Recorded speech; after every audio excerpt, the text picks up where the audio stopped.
What's up, guys? This is Cornerstone Tiny Homes, and I'm your host, Jennifer Wade, for those that don't know, for my newcomers. And Sunshine Seekers, I have a treat for you today.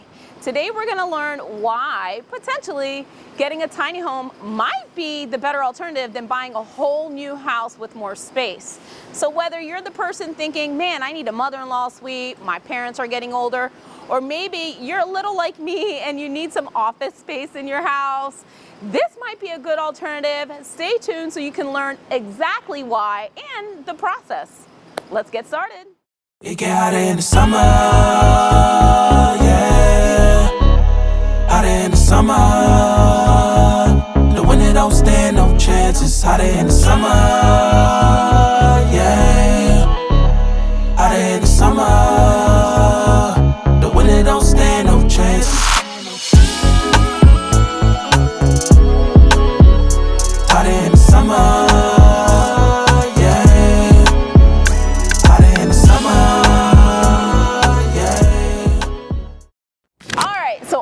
With the owner, Kim Hiltbrandt. She's going to give us a tour on this beautiful warehouse. What you got for me today? We have several under construction and a little surprise here at the end, a new product that we're just coming out with. All right, let's go take a look. Let me show you. So we are both a licensed RV manufacturer in the state of Florida. That's how we actually started out.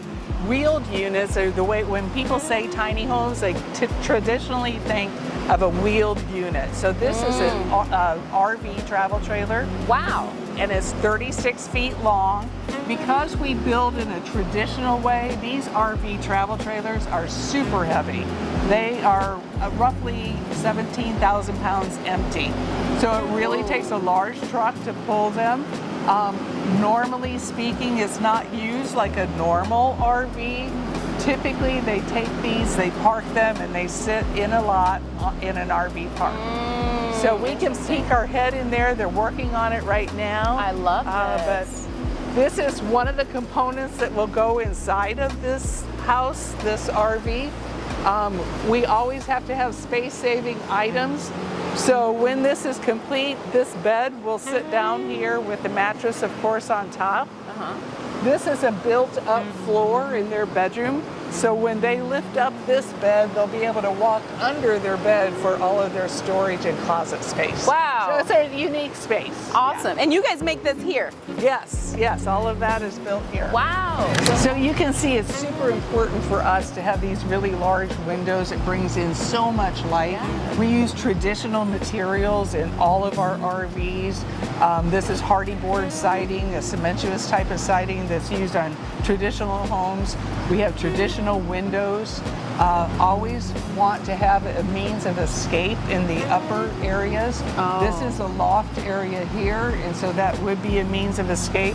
This is another raised platform back here where that bed goes that we were talking about. And so yeah, that is another means of escape.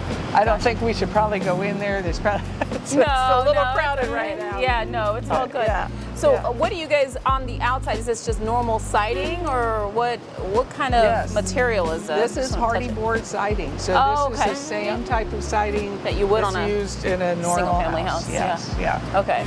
And then we're going to see a really bright, colorful one next. Yes, let's do it. Yeah. So on the front here, this is a porch. This is an optional feature that we do. This is a foundation home. It's Florida Building Code compliant. Altogether different than the RV that we just saw. Okay. These houses are legal to go in backyards. They can be a standalone house on a lot. It just depends on the zoning of where you're interested in putting them. And walking in here, there's a quiet, dampness to the sound. Yeah. We use a foam insulation on the ceilings, the walls, and underneath. That's awesome. Yeah, average utility bills here in Florida for one of our homes are $50 a month. So yeah, it's a huge cost savings in both utilities as well as space. Since I have you, Brett, tell me, how'd you guys get started with Cornerstone and the tiny home business? It's very niche, so. Well, yeah. We were doing other contracting work, and I saw. Actually, I was kind of summoned over to a tiny house in a RV park that I was doing concrete work in, and the lady asked me to take a look at her house because it had just been delivered, and I thought there was something wrong with it, and there wasn't.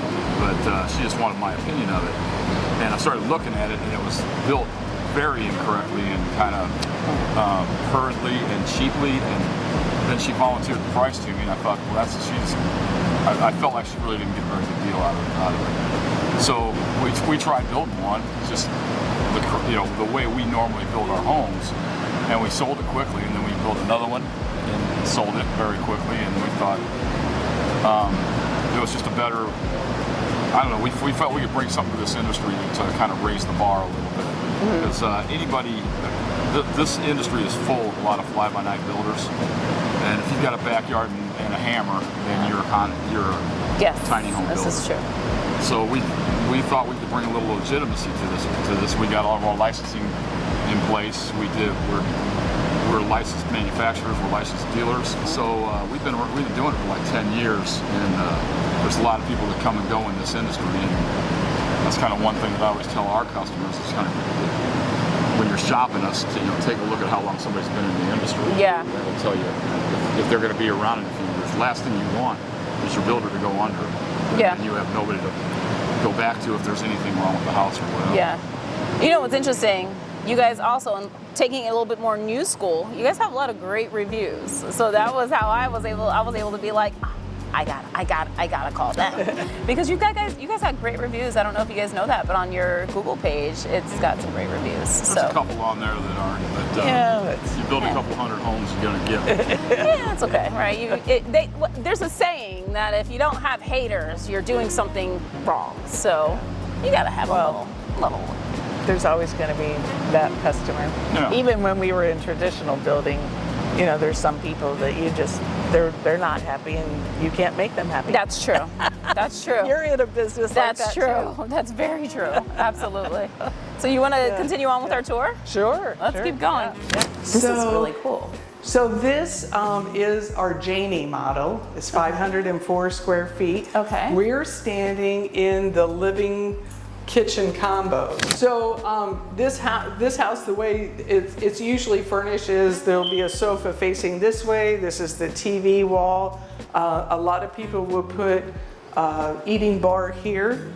Another configuration of this floor plan is to eliminate the back door here and bring a breakfast bar across here. Oh, okay. It's just a different way. Everybody has a different requirement as to how they live and what they need to have. I can see that, like a little love seat right over here, TV, and then even like those small dining tables you can put in a corner. Yes. Or, some way you can situate it on that wall. Yeah. You can really make this work. It's a nice sized closet over here, and along with the washer and dryer hookups here. Yeah. Gotcha. And then we've got the AC unit specifically for in here. So There is the secondary bedroom / office.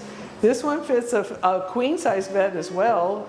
It is, pretty full with a queen. Okay. It works really well with bunk beds. So if you had one child, has a closet over And we here. have really high ceilings, so the bunk beds wouldn't feel so tight. Yeah, these are normal height ceilings. It's 8 foot here at the side, and then it goes up to the peak like normal.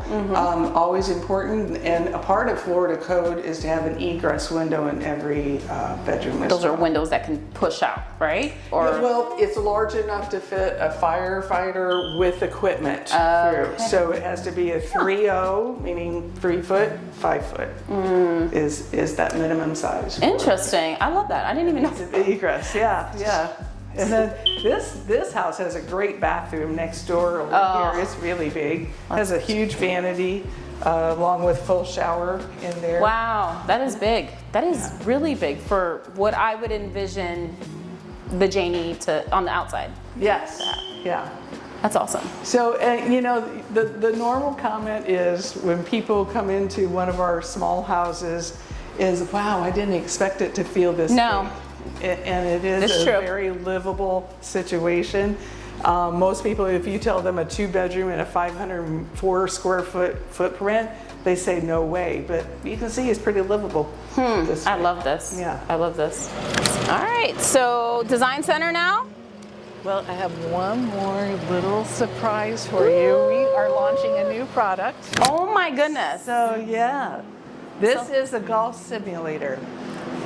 It is in Florida. It is permitted as a shed due to the size that it is. Here, I can close this and then it'll be quiet. This is In amazing. Florida, it will be permitted as a shed due to the size.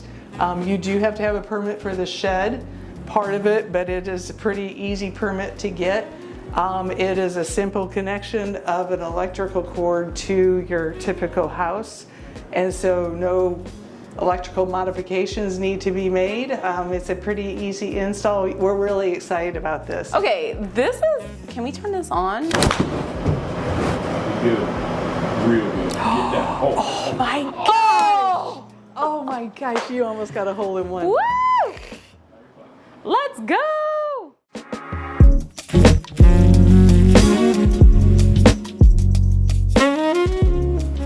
We are in the design center and I'm really excited and I can't wait till Kim kind of dives in about this. So I'm excited because on the real estate, traditional real estate side of things, when you buy these brand new, you get to go to a design center and design what certain features you want, maybe certain benefits depending on the builder, and you can do that here with Cornerstone too. So Kim, let's talk a little bit about that. Yeah, and it's funny that you mentioned in real estate, this is what happens.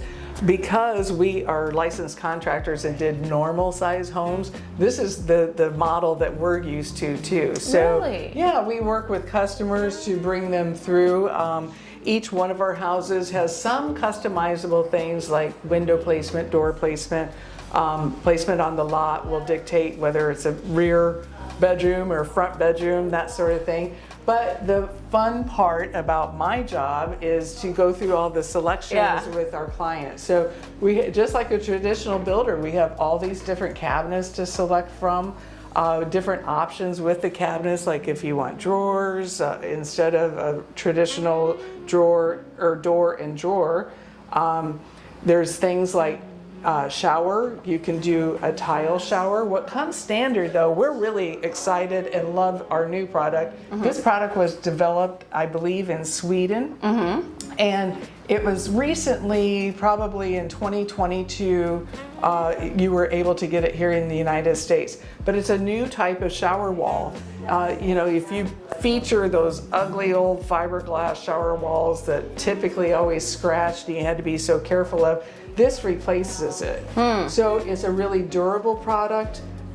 It is easy maintenance, easy install, and we don't even do the fiberglass shower walls anymore because this is just such a superior product and it comes in undamaged. Is this standard? Yeah. So when people, this is standard, It so they is. would upgrade from this if they wish to. Yes, they can change the walls to tile, and we have lots of different selections for that if they chose to.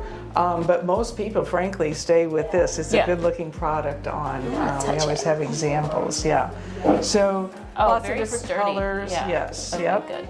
Yep. And then from there, paint color, that's always, you know, so many options. We have options for wood ceilings. Not a lot of builders, and wood walls. Not a lot of builders offer that, but we have many different colors that you can pick from. So this would be right when you walk in, this would be on the ceiling. Yes, so the whole house would be made of this. It's a tongue and groove, solid product. It's really a durable finish and adds a lot of hominess and personality to the look. Gotcha.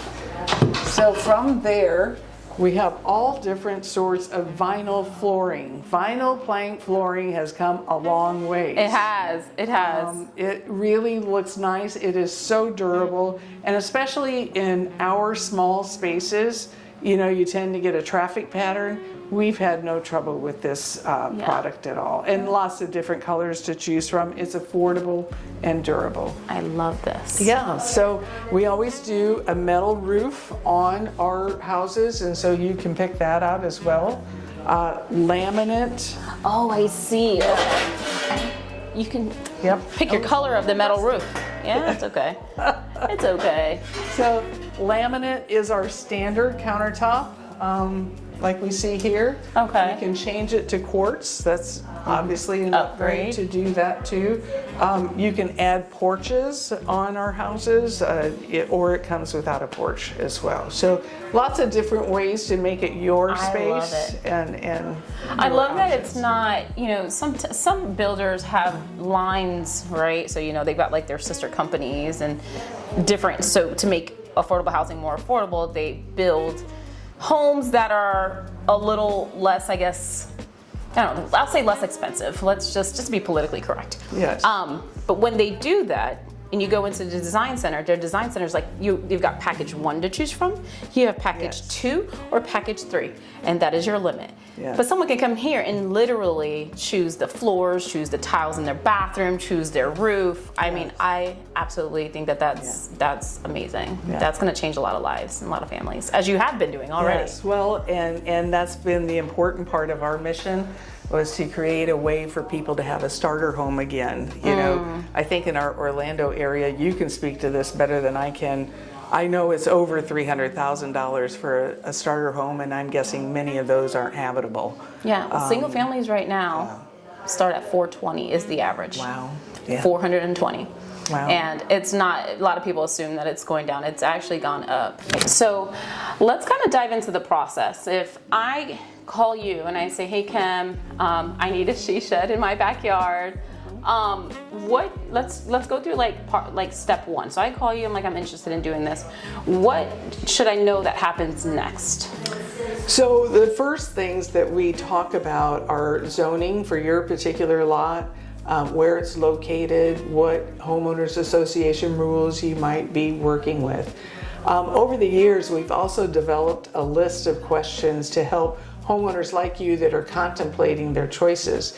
A couple of things that are on there that people probably don't expect is, for instance, if you're on a septic system on your current residence, adding another bedroom, kitchen, and bathroom is likely going to make that septic system too small. Your current one is probably sized for your current house, and so that is probably one of the bigger investments that you would have to do.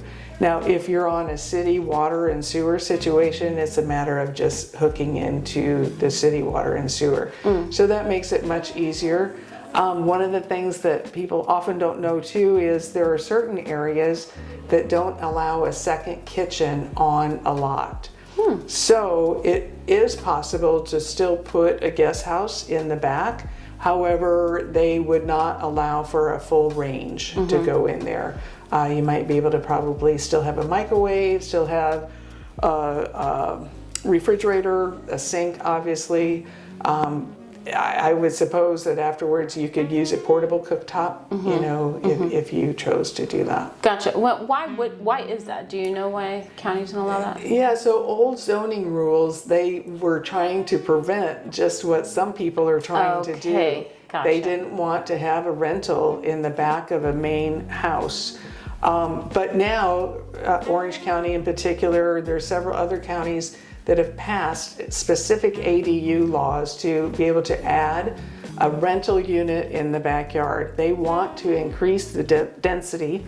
They want to have more affordable rentals available, so they've relaxed those rules. Interesting. Yeah. Okay, so we'd look into those rules for where I live.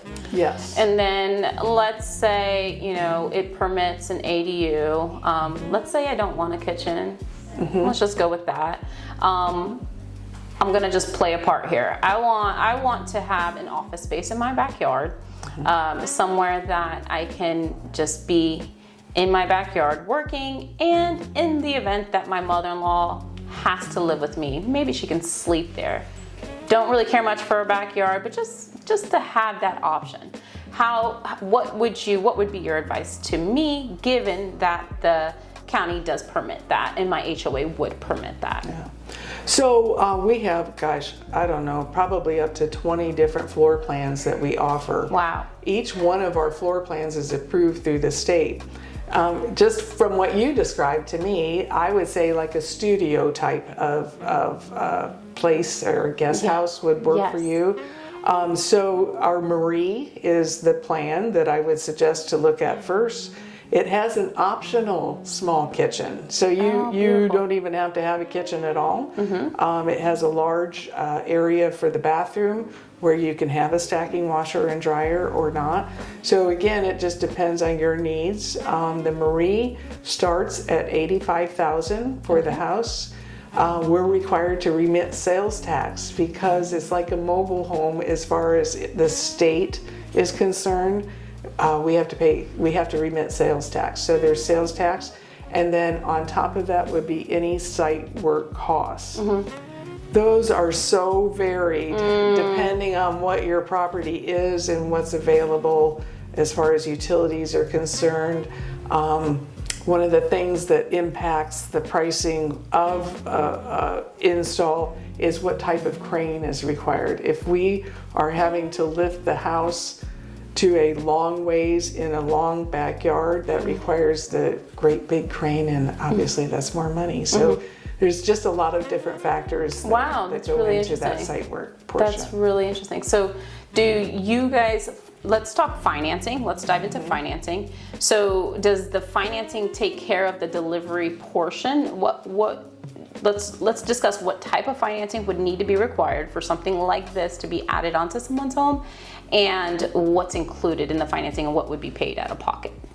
Yeah, so financing, when you're adding an accessory dwelling unit to a backyard, a bank is going to consider your property as a whole.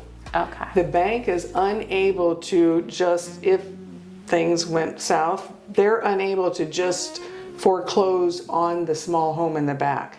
They only have the right to foreclose on the whole property. Okay. So to get financing for your type of project where you're putting something in the backyard, it would be a HELOC. Okay. It would be refinance and cash out on your current. So it just depends on your situation, what makes it most sense. Personal loans, I think most of those are from 7 to 10 years, maybe a few of them. They're a higher interest rate. If you're planning to rent that out, maybe that covers that cost. And so you're able to do that. But yeah, those are the sorts of things for that. Now, if it's a single family house going on its own lot without any other house on there, you can get and apply for a construction to perm loan. Okay. And that's just like the typical building. The construction to perm loan allows you to purchase the lot so that the builder can then pull permits on there. The builder is getting funded as the build happens through different milestones of building, different increments of building or completeness. The bank releases funds to them. So there's a couple of different ways to do it. But yeah, the backyard, the property as a whole. So it would be a home improvement loan if you think about it. Yeah, no, it's for like, sure. Just for like sure. that. Yeah. So someone could actually come here and say, I found this land that I want, I need a house on it. Or, for instance, I did actually have some clients in the past that were looking at land to put a mobile home on it. But instead of building the mobile home, they can get the construction perm loan, buy the land with that. Am I understanding this right? Can they buy the land with that and also kind of package up, let's call it the Marie, to be built on that land too? Is that one package deal on a purchase? On a construction to perm loan, is. Okay. Yes. Okay. Yes. So typically they will use the value of the land as the collateral, the bank will, while under construction. Got it. And so, they have the first right to that property then. Perfect. Yeah. What's the down payment for a construction of perm loan? Is it usually about 20%? It depends on your credit, but I believe so. I don't think it's much different. It is a little different in that we are just taking incremental parts of it. So you're going to pay interest on that money that was dispersed during the building process. And then it converts to a typical mortgage at the end of the build. Gotcha. That's so cool. Yeah. I don't know that many people know about this, so that's really, really interesting. What else should we know about Cornerstone? We are always looking at innovative ways to provide affordable housing to those that need and want it. There's so many people that live in an apartment, and with rent so high, they're unable to even save for a down payment. They're making their bills with paying a high portion of rent. So with a lower cost house, they're able to save less to put down. And so that's our goal, is to bring back that starter home. Why rent when you can own for basically the same amount of money? So that's our mission, and through the years that's kind of changed. We thought tiny homes on wheels was the way to go. Then people could move wherever they wanted to. Yeah. But we figured out pretty quickly that RV living, it's not even a legal way to live. You're unable to get the insurance that you need to get, or a mortgage. And so that's why we developed the house that we did. Love that. I love that. I actually have a client that I might have to connect you to her. We're selling her house. She literally, her words to me, I just want to get an RV and then go park at an RV park and and travel. So she's taking her proceeds from the house to do that. So I'll maybe connect her, just be a good video to send her. I do have one question that actually popped up while we wrap up. How does this compare to, I'm seeing such a big wave of container homes, and what's the other one? The fiber, it's one that's I don't know, you build and it's just like little pieces. Oh, yes. Component housing or something. Yeah. Yes. So right now, container homes in the state of Florida, and that's really all I can talk to, that's where we build. There are so many modifications that have to be done to the container to make it Florida Building Code compliant. It becomes more expensive than just starting fresh. There are a lot of hoops that you have to jump through with local authorities in order to qualify that, to get through the building permit process. With our homes, they're already approved and inspected at the state level before they even leave our shop. So on the other end of things, they're installed pretty quickly.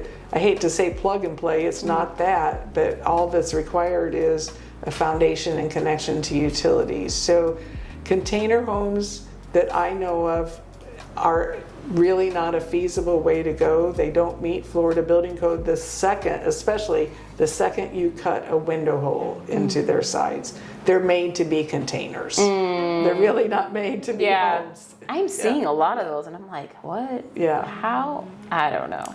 I think you could probably, if you think about it, you could probably adapt a crate, right? But there's so many things that you would have to do to it that it doesn't even at the end of the day, sense. you're probably paying even more than what you'd pay coming to actually build a custom tiny home. Yes. What should we discuss hurricane proof? Sure. Yeah. This is where we are different than everyone. Please tell me. Let's discuss. So, we just had that hurricane sweep through the Big Bend of Florida. So please, tell me a little. It's devastating. I got some people that are kind of going through it right now. Yeah. How can someone hurricane proof a tiny home? So so our homes are built to Florida Building Code. Yeah. All of our homes are HVHZ approved, meaning hurricane zone, high velocity hurricane zone approved. You got it. Yes. All right, Kim. So with that, our homes can go into Miami-Dade, they can go into Monroe County, where they no longer accept mobile homes or trailers. They don't accept any of those in those areas anymore. They've had them blow away too many times. Wow. And so we're allowed, because we are Florida Building Code compliant, that is the way that we are able to pull a permit in any county, as long as the zoning approves the size of home that we're building. Wow. Yes. That's a great differentiator. Yes. And so that has been why we changed. We thought it was so important, if we're building a permanent residence, just like when we were building normal size homes, we think it's so important for life, health, and safety of our residents and our buyers to live that way. Yes. That's amazing. So you get a great quality product, and you also get the protection of hurricanes. Very different than what you would get from a mobile home or a container home or anything like that. Thank you so much for your time today, Kim. This was so much fun. And how can they contact you? Like, what's the best way if someone sees this video and is like, I want one, like, what's the best way to get in contact with you? Our website is cornerbuilds.com with an S on the end, Corner Builds. We also have a YouTube channel, Cornerstone Tiny Homes, or you can do the old-fashioned call us. Just the old-fashioned call us, guys. It's simple, just pick up the phone. Awesome, thank you so much. Wow, that was so much fun. I know you're judging right now on my golf swing, so whatever. I'm a softball player. Anyway, if you found this video helpful, please let me know. Don't forget to like, don't forget to subscribe, because we've got a lot more where this is coming from. And that man cave that we were playing golf in, you guys, you can make that a she shed.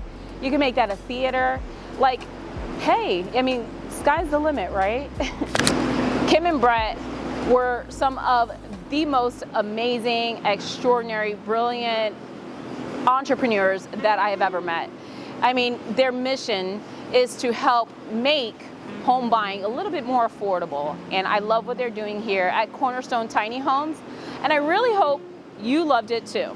Don't forget to put some comments below. If you guys have questions, you know how to reach me. And let's get you a tiny home. Tell me what you think. See ya.